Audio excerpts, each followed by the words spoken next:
Good morning. Hi, I'm Jules, and I've started doing these sort of daily video journals while I braid my hair. I'd like to talk to you and tell you what's on my mind, what I'm learning, what I'm going through, what I have gone through, what I have learned, things I'm struggling with. So if that interests you, I've been looking at the wrong side of the phone because I don't have my glasses on, and I decided to put my phone the other way today.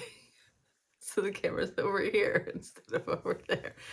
Anyway, uh, uh, I don't remember what day this is. I think this might be day 8, day 7, day 8. So it's been about a week. Starting to get a little more comfortable. A little more comfortable.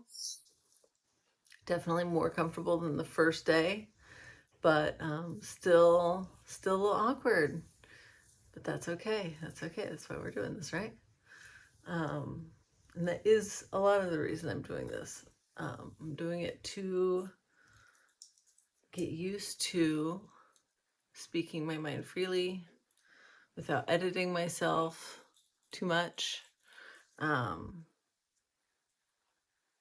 and getting the words to just flow out of my mouth. I got so used to keeping my thoughts to myself that I think I forgot how to express them verbally.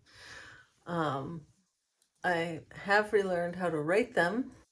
I journal every day, and I have been for several years now. So that comes easily, but then all those journals go into my closet. So even though I'm expressing myself, I don't really expect anyone ever to um,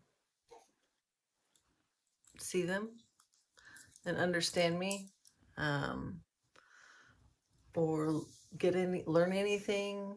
Um, yeah, I don't feel like a part of anything from my journaling. And I've tried writing on Substack, and I still have my Substack, but I haven't written on it in a while. I have a harder time with that. I don't know. I kind of feel like I need to have more to say than I do for this sort of thing. Like I need to have like a specific subject or something. I'm not sure. It might be something that I'm just putting on myself, but um also writing takes like dedicated time, whereas I can do this while I am doing something else where I usually can't do anything else, which is braiding my hair. Requires both hands. So I can't write while I braid my hair. Talking is pretty much the only thing I can do at the same time I braid my hair. Um, so it's a good combo. It's a good use of my time. Um, and so let's see here. What did I want to talk to you about today? I guess maybe confidence in general. Um, yeah, I'll tell you a little bit about that. Um, so I think I was a pretty confident kid until puberty hit. Puberty hit when I was 11. And I was 11 in fourth grade because my parents had read that kids that start kindergarten later do better. So they started me at 6 instead of 5. So I was a little older than most of the other kids. And, but still, starting puberty then, I don't think I had any friends start puberty until at least 2 years after I did. So that was super hard because I didn't have anyone to talk to about it.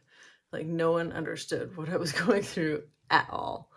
And at the same time my body started changing, I got severe acne. Um, the first zit that I got showed up on my nose, and a boy in my class during like a quiet time. I think our teacher was, it was like after lunch, and our teacher was reading to us. And I had parted my hair on the side so I could wear like a sheet of my hair over the side of my face that had the zit on it. But this boy saw it and he announced to the class, "Hey everyone, Jules has a big wart on her nose." The whole class just like turned and stared at me, and I wanted to fall through the floor. Oh my God. It was horrible. It was horrible. And that was just the beginning. My skin just went wild for decades. Severe cystic acne in my cheeks, especially, but occasionally I'd get like these big, huge, like carbuncles, which is a multi headed zit, like just really delightful right between my eyes. Like, there's no hiding it. Like, no amount of makeup is ever going to hide something like that.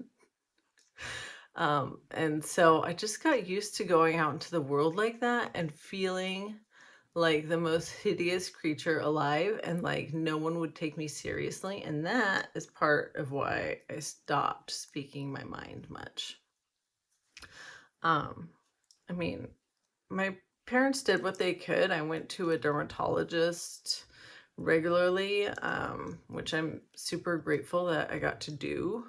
I had all kinds of prescription skin washes and creams and ointments, and I was on antibiotics for 6 years. That wreaked all kinds of havoc with my system that I will not get into. And then the last thing I did was I tried Accutane, which is a very strong drug. You have to get liver testing at least once a month, or like blood testing to make sure your liver's still functioning.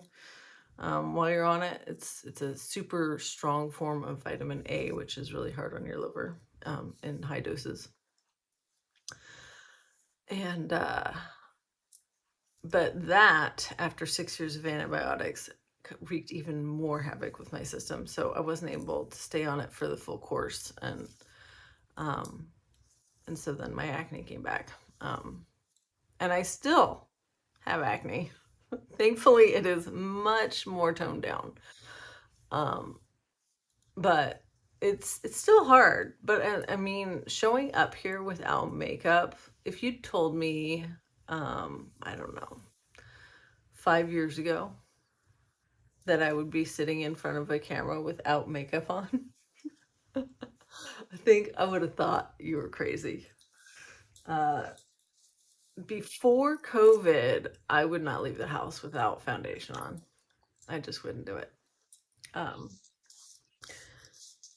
I didn't feel like, well, and it didn't help that I'd heard of a couple studies that said that women that wear a moderate amount of makeup are more respected than those who don't wear any.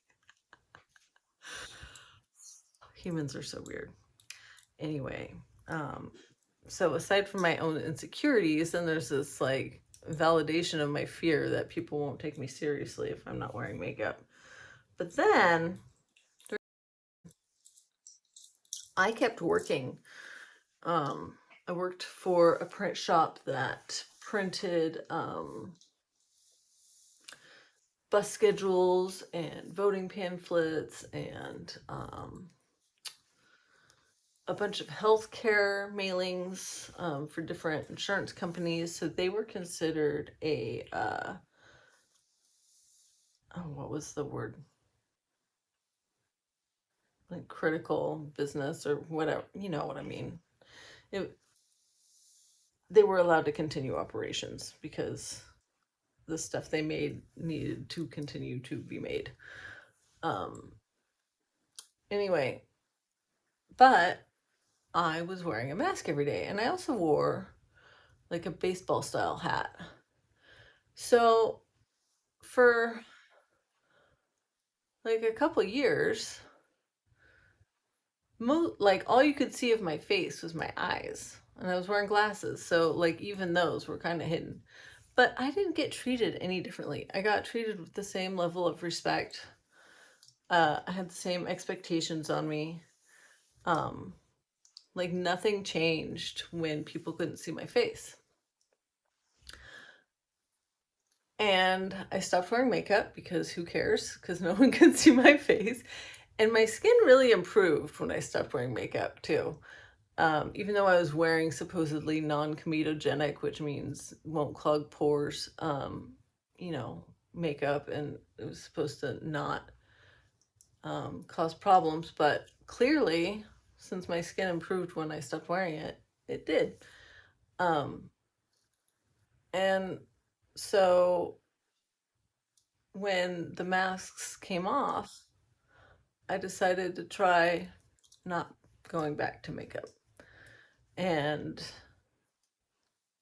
it was hard at first. It was a little uncomfortable, but yeah, I still had the same expectations on me. I still felt like I got the same level of respect um, from my coworkers. And I really loved not having to worry about having stuff on my face that could get on my clothes, that like if I had an itch, like on my nose or whatever, scratching it wouldn't like mess up my makeup.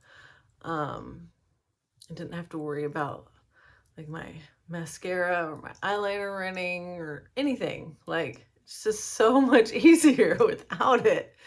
And so I haven't worn makeup since now. And I'm putting my face on the internet without it. And I mean, I'll admit, when I watch these videos back, I'm like, ah, my eyes look small. Like, should I wear makeup? No, I'm not going to. I'm not going to. Um, and oh my God, I've been looking at the wrong end of the phone again this whole time. I'm sorry. So I switched the way my phone is today because yesterday when I put my phone in the phone holder, like canvas light thing, um, it kept pressing the side buttons and it kept trying to call 911. So that's not good. So I put it the other way so it wouldn't press the buttons, but I keep forgetting that I've done that. So I'm gonna have to get used to this orientation. So I can look you in the eye. Oops. I'm learning. I'm learning. Um, so I found another YouTuber over the past couple days. Like YouTube's been like giving me awesome creators in my feed lately. Um, this one is career coach Mandy, and she is super fun and positive and just energizing. She kind of reminds me of how I felt listening to Case Kenny's podcast. Yesterday, I watched a video of hers called You're a Badass Bitch. And it was super invigorating and I loved it. So if you are feeling like you want to do something, but you're not quite getting there yet with the confidence to do it, go watch that video, Career Coach Mandy. I think probably all of her videos are that good. See, I just put it where the camera isn't. I don't know if you can see that. I have hair in my hand. Oh my goodness. This is a disaster. You don't mind, right? You'll forgive me. All right. Anyway, I'm showing you my earrings that I'm going to wear today. I love these earrings.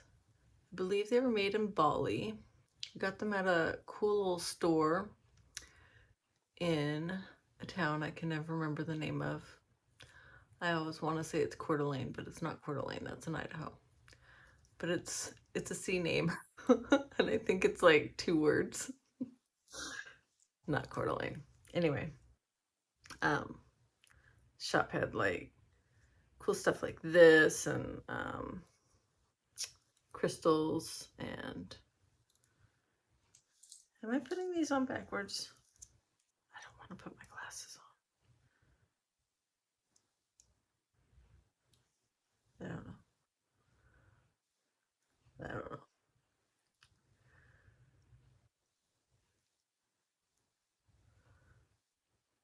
Okay. I feel like I've rambled all over the place today. I mean, I think I do that in every video, so you're getting used to it if you're watching these, right? Right. And I forgot my bandana, so I won't be putting that on here. I'll have to go get it after I stop the recording. Thank you so much. If you've made it to this point, you're amazing. May be happy, may be healthy, may be wealthy, may feel at ease. I love you. Until next time, thank you so much. I hope you have a wonderful day or night or whatever time it is for you. Thank you. Bye-bye.